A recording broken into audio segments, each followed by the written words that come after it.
Hello friends, இப்போ நம்ம mutton சுக்கா எப்படி பண்ணுறதுன்னு பார்ப்போம்.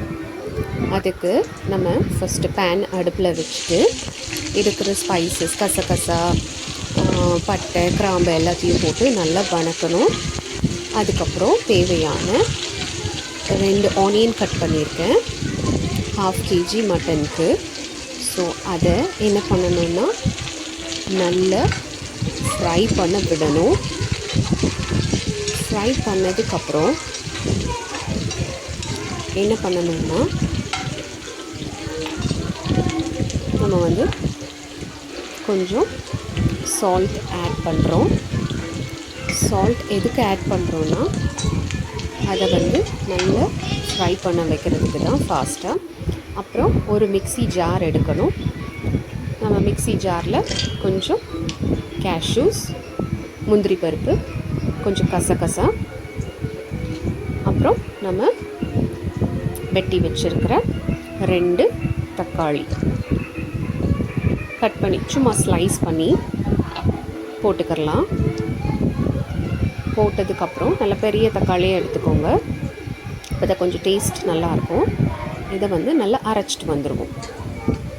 அதுக்குள்ளே நம்ம என்ன பண்ணுறோன்னா இங்கே பாயில் பண்ணி வச்சுருக்க, அதாவது அவிச்சு வச்சுருக்கிற மட்டன் பீசஸை அந்த ஆனியன் நல்லா ஃப்ரை பண்ணியிருக்கல அதோடு ஆட் பண்ணுறோம். ஆட் பண்ணி முடித்த உடனே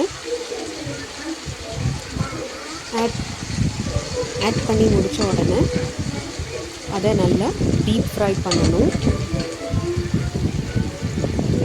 சிம்மில் வச்சுக்கோங்க அடுப்பை. ஓகே, ஸோ தட் அது ரொம்ப கருகி இருக்கக்கூடாது. உங்களுக்கு ரொம்ப கரிஞ்சால் அந்த டேஸ்ட் அவ்வளோ வராது. அப்புறம் அந்த கரிஞ்ச ஸ்மெல் மட்டும்தான் நமக்கு வந்துகிட்டே இருக்கும்.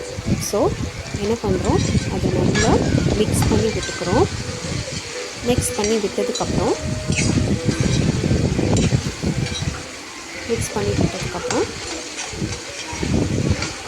என்ன பண்ணுறோன்னா இன்னும் நல்லா ஃப்ரை பண்ணுறதுக்காக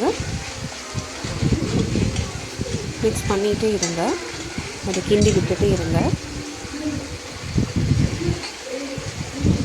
அப்புறம் நம்ம அரைச்சி வச்சுருக்க பேஸ்ட் இருக்குல்ல, அதை இந்த கறி கூட நம்ம பாயில் பண்ணுறதுக்காக நம்ம வைக்கிறோம். அதுக்கப்புறம் நம்ம மசாலாஸ் எடுத்துக்கிடுவோம். வத்தப்பொடி, கறி மசாலா, மஞ்சள் பொடி, கரம் மசாலா எல்லாத்தையும் நல்லா தூவி விட்டுக்கிறணும். விட்டுட்டு நல்லா மிக்ஸ் பண்ணி விட்டுக்கோங்க. அந்த சூப்போட அந்த மசாலாஸ்லாம் மர்ஜ் பண்ணால் மட்டும்தான் அந்த கறிக்குள்ளே அந்த மசாலாஸ் இறங்கும். அப்போ தான் நம்ம சாப்பிடும்போது நல்லா டேஸ்ட்டாக இருக்கும். ஸோ இதை ட்ரை பண்ணி பாருங்கள்.